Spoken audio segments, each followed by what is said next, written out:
베이사이드 장로교회 순모임 교재. 저자 이종식 목사. 제153과 자기를 경외하는 자들에게 양식을 주시는 하나님. 시편 111편 1절에서 10절까지 말씀입니다. 할렐루야.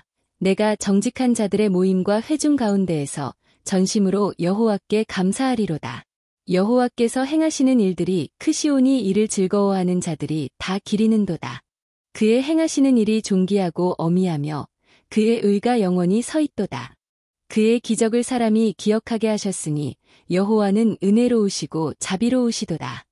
여호와께서 자기를 경외하는 자들에게 양식을 주시며 그의 언약을 영원히 기억하시리로다.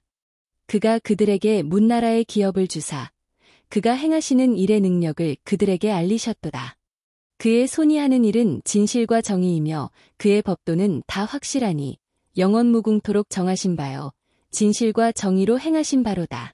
여호와께서 그의 백성을 속량하시며 그의 언약을 영원히 세우셨으니 그의 이름이 거룩하고 지존하시도다.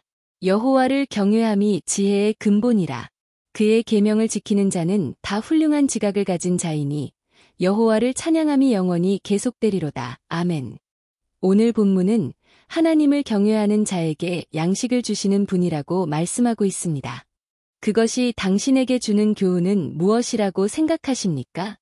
오늘 본문인 시편 111편은 하나님이 자기를 믿는 백성들에게 행하신 일을 기억하며 찬양하는 내용이 기록되어 있습니다. 먼저 2절은 하나님이 행하시는 일이 커서 하나님의 백성들이 즐거워하며 기린다고 말씀하고 있습니다.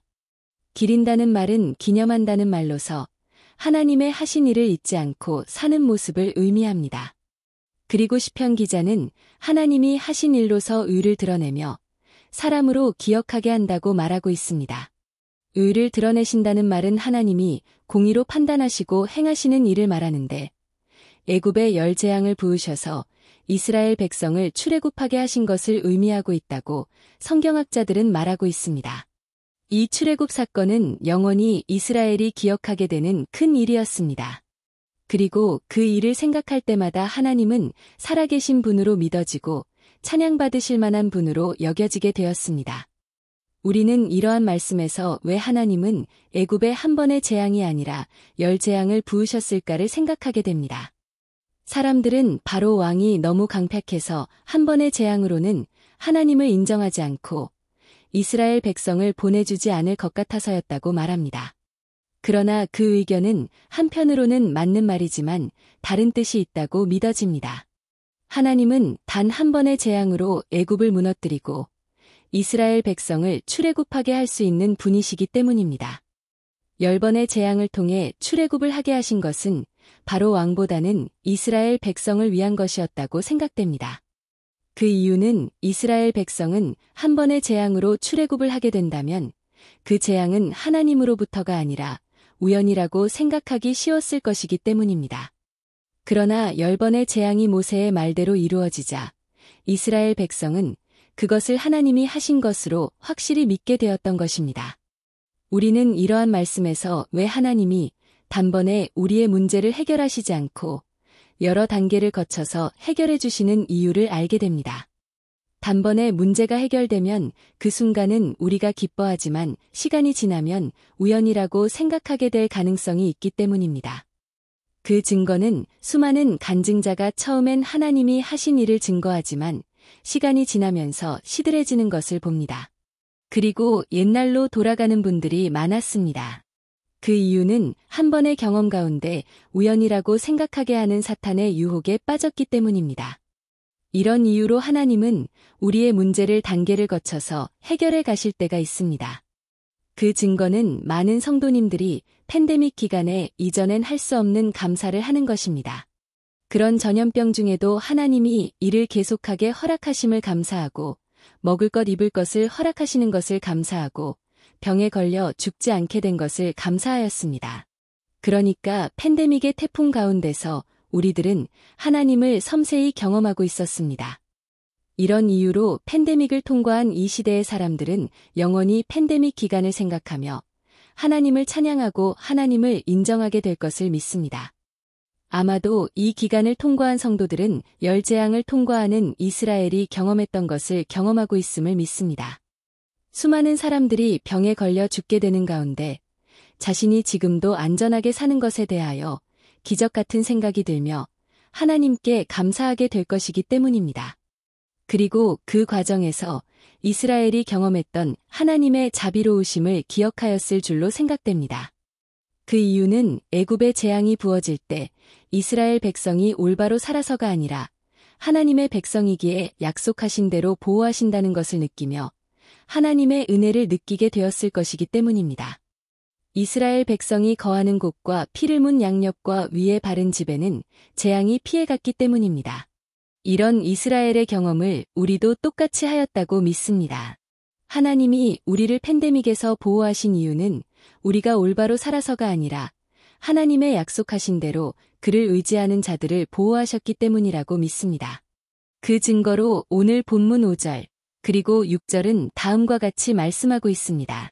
여호와께서 자기를 경외하는 자들에게 양식을 주시며 그의 언약을 영원히 기억하시리로다. 그가 그들에게 문나라의 기업을 주사 그가 행하시는 일의 능력을 그들에게 알리셨도다. 이 말씀은 이스라엘 백성이 아무것도 없는 광야를 지날 때 먹을 것을 주셨다는 것입니다. 만나와 메추라기를 의미합니다. 그런데 특별히 메추라기 사건은 우리가 기억해야 할 일입니다. 메추라기는 언제 주어졌습니까? 이스라엘 백성이 광야에서 만나만 먹게 되니까 고기가 먹고 싶어진 것입니다. 그래서 무슨 행동을 했냐면 원망과 불평을 한 것입니다. 그때 하나님은 모세의 기도를 들으시고 메추라기를 보내주셨습니다. 그런데 말입니다. 불행한 것은 불평한 자들은 먹지 못했다는 것입니다. 이것이 우리에게 주는 교훈이 있습니다. 우리가 부족할 때 원망하지 말라는 것입니다. 단지 우리는 구하면 되기 때문입니다. 하나님은 광야에서도 메추라기를 먹게 하시는 분이십니다. 하나님은 못하실 것이 없는 분이라는 것입니다. 그렇다면 우리는 무엇이 부족하다면 구하면 될 줄로 믿습니다. 마지막으로 한 구절을 더 생각해 보도록 하겠습니다.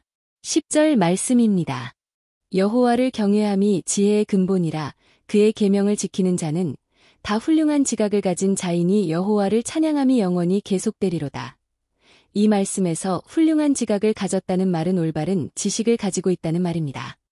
그런데 하나님의 계명을 지키는 자는 올바른 지식을 가진 것이라고 말씀하고 있습니다. 그 이유는 그는 주권자이시고 창조자 되시는 하나님을 알아 경외하는 자이기 때문입니다. 이 말씀에서 우리는 우리가 하나님을 인정하는 증거는 하나님의 계명을 따라 사는 것임을 말씀하고 있다는 것을 알게 됩니다. 오늘 본문은 그럴 때에 우리는 하나님을 영원히 찬양하게 된다고 하였습니다. 그 뜻은 하나님의 말씀을 따라 한 걸음 한 걸음 살아갈 때 하나님이 함께 하시는 기적을 체험하며 하나님을 간증하며 살게 된다는 것입니다. 이런 삶을 산다면 정말 그 삶은 흥미진진한 삶이 될 것을 믿습니다. 사랑하는 성도님들 작게나마 하나님의 말씀을 따라 삶으로 하나님이 자신의 말씀을 따라 사는 자에게 부으시는 은혜를 날마다 경험하는 우리가 되기를 주님의 이름으로 축원합니다. 그래서 우리의 입에서 하나님을 찬양하는 소리가 떠나지 않기를 주님의 이름으로 축원합니다. 당신은 하나님이 양식을 주시는 분이라는 것을 마음으로 느낀 적이 있습니까? 그 경험을 서로 나누어 봅시다. 오늘의 말씀을 통하여 새롭게 느낀 점과 결단하는 바를 서로 나누어 봅시다.